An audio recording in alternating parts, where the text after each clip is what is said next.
In previous videos, I've shown you how to colorize historic images. What I thought I would do today is show you, this would be advanced colorization of images and some tips and tricks that I've learned as I've continued to colorize images and work with them. So first thing is I recently got asked the question of why choose particular colors for uniforms or outfits and things like that. And some of them I base on knowledge that I have. Others are, while you see here the 3 Confederate soldiers who were photographed in Gettysburg shortly after the battle, I could have made all of their clothes brown sort of thing, but I didn't want brown pants and brown jackets with brown logs and things like that. So you can kind of use your imagination a little bit, as long as you can sort of justify it. The pants are a gray color here and a blue shirt. But the idea is that you're starting to learn about the characters and the stories, and you start to think about and have your students think about what's going on in these stories and with these characters and these personalities in history. So here you can see that I've colorized these 3 particular soldiers using the techniques that I showed you in a previous video. A couple of new things that I wanted to show you today is, one is we can go back and even make them even better, enhance them a little bit more. So I've shown you before that you can create layer masks.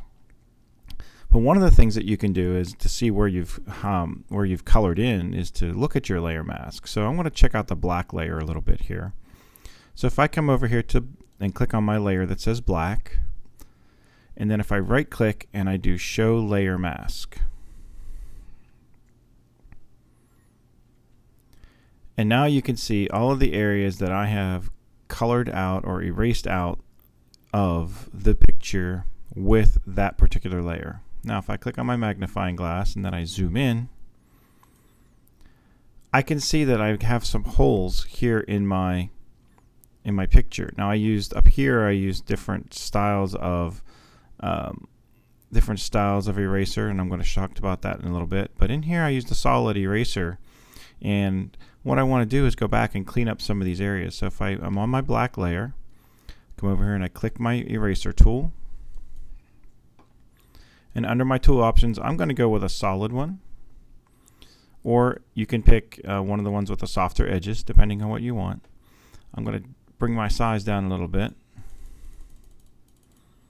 and then I'm just going to go in here and I can clean up some of the gaps that I might have missed inside of this photo to kind of clean it up a little wee bit more. So as you can see, I'm just removing the holes that I may have missed going through at a higher faster speed, or just playing around and not being able to tell exactly where I had colored in and whatnot. So I'm just cleaning up little areas to make the picture, and it might not even be something that you notice on the end result, but overall it will make the picture a little bit better and a little bit more accurate for what you're doing with your students, and your students will have, again, a little bit better quality of an image that they're going to be proud of in the end. So that's how you can go ahead and sort of clean up those areas. And when you want to get out of that view, you go right click again, click on that show layer mask. So the next thing I want to do is I want to color in this back area way here in the back.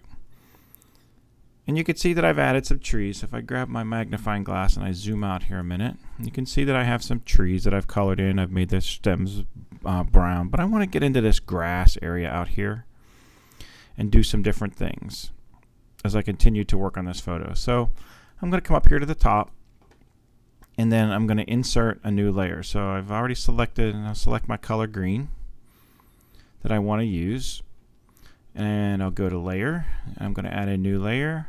That's my foreground color. Once that paints, I come up to layer again. As soon as it's done painting, there we go, and I click mask, and then I'm going to add a layer mask. Remember, it's black full transparency, and click add. So now I'm ready to start filling in these areas back here in the background. And what I need to do is I need to go back to my eraser tool. Well, actually, first I'm gonna zoom in here a little bit.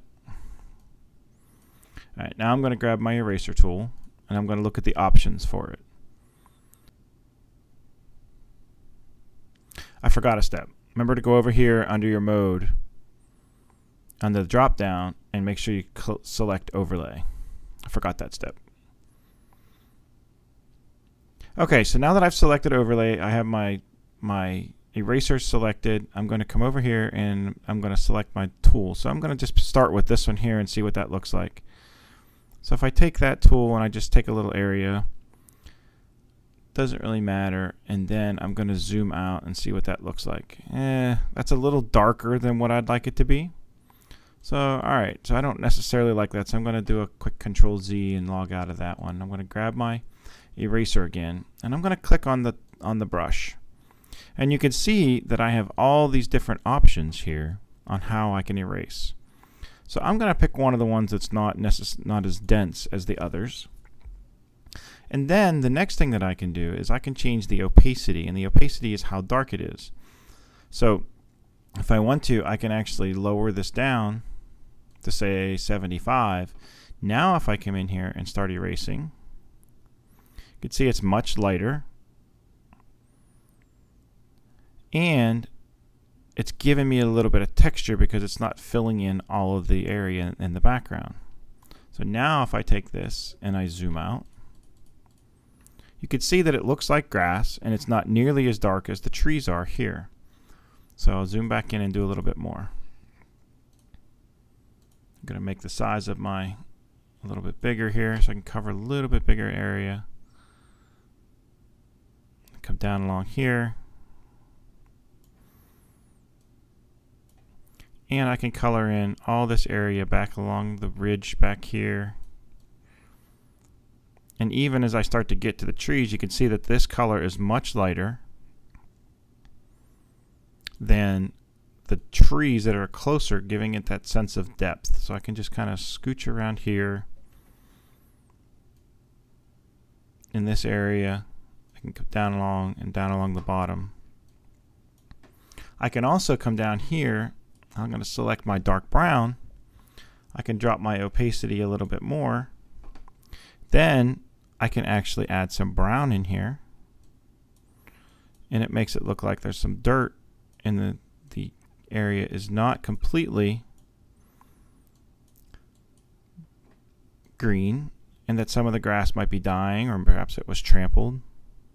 But as you can see, it just adds a little bit of color highlights to the background of this particular painting. I have another color here. I can even make it a little bit more pronounced color brown if I want to. And down in this area, I can make it just a little bit more pronounced in the brown than the green. And as I'm continuing to go down through here, you can see that the areas are becoming highlighted and a lot easier to see.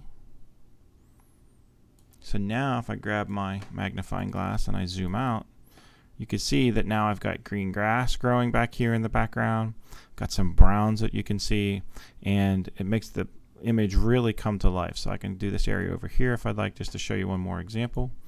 I grab my background, I grab my eraser, I set my tool options. I'm going to increase my opacity a little bit, and I'm ready to go. I can just again come right along here, erasing this area right up toward his neck, down around the trees, etc., etc. So as I'm moving along, I'm able to highlight these areas. And if I want to add the brown, drop my opacity down, I can change even the object that I've created, or the eraser type that I've created, so I can even change it to one that's really scattered, and just kind of go through here, and you can see that it just adds a little bit of color into the background if you wanted to. How you want to be able to set that in there. But you can choose how you want to color it in, just however you desire. And I'm going to play around here for a second and find one that I like here to get the There we go. That isn't too bad. It's a little big, but it's the idea that counts there. So I'm just kind of, again, putting some browns in just to give it a little bit more color. And then if I zoom out, you can see that I got some more brownish grass over here and the darker greens over in this area working around. So just some ways for you to improve on how you're doing your colorizing your images, just some additional tips and tricks that you can use. And so be sure to check out over at teachthecivilwar.com for when I get this image finished, and we look forward to working with you. And you can also check out all of my videos over there as well. If you have any questions, be sure to shoot me an email, and I'd be happy to answer them.